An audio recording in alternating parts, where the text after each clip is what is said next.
Hello, Steve White, Steve Arts 89. Well, Solo, a Star Wars story. I don't think it deserves the reputation and the slagging that it gets. Now, after, I think The Last Jedi was the middle film in the sequel trilogy, there was sort of this push to boycott the film. And I remember at the time people saying, A, it was bad, and B, not to see it. And you know what? I actually didn't pay.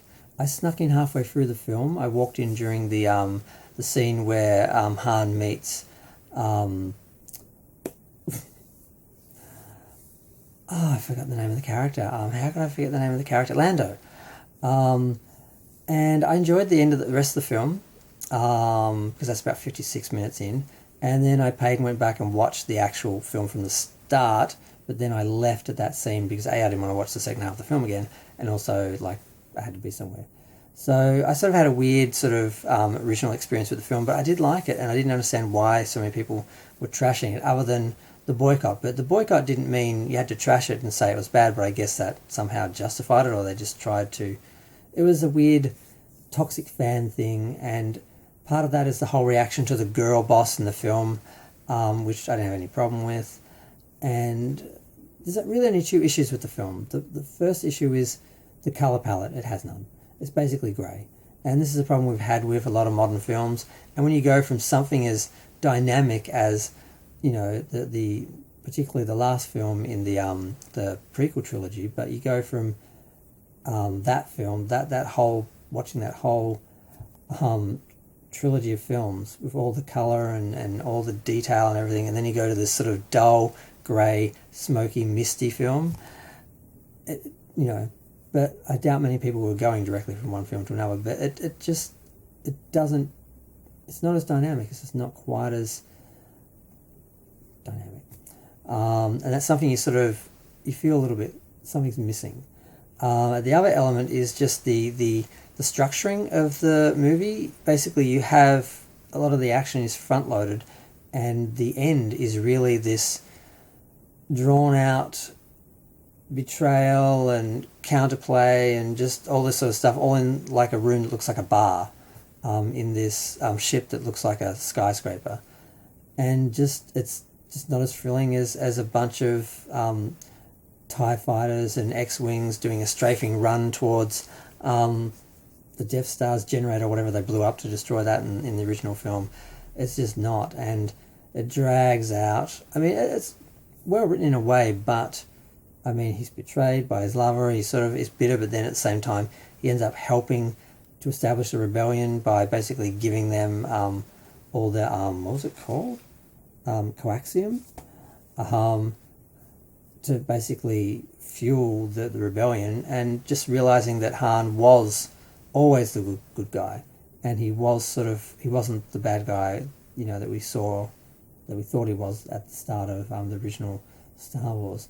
He's already helped out the rebellion once before, and he does it again in the third film. That's not because he changed who he was suddenly, he just, you know, was always that guy. The character, they do a good job with him. The actor, I think, was it Alan Allwright? I've forgotten his name.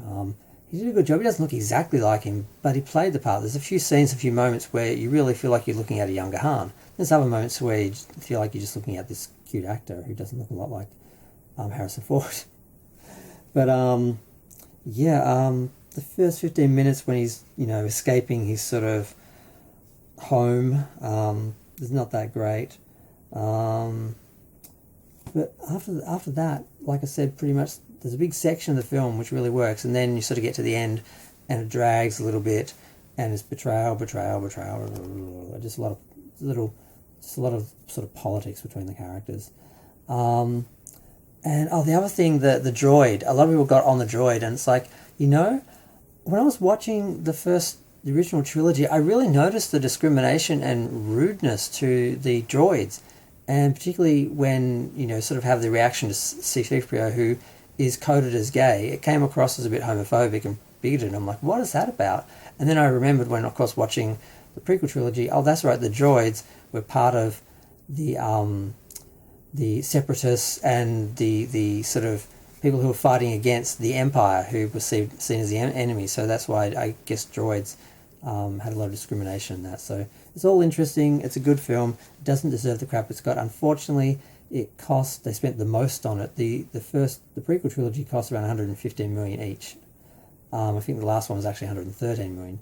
This film cost about 270 to 330 million. I've heard different estimates, and it made 393 million. So it did lose money. So that is, and it was sort of the beginning of the end for the Star Wars films, because we haven't seen one since the completion of the sequel trilogy. But who knows what's coming up now? The TV series came in next, and that's a whole nother story. But I'm going to go watch Rogue One before I watch the special editions of the original trilogy and then the sequel trilogy. And I sort of want to have a look at them with fresh eyes and review them all now, and how I feel about them. But I'm going to go. Bye.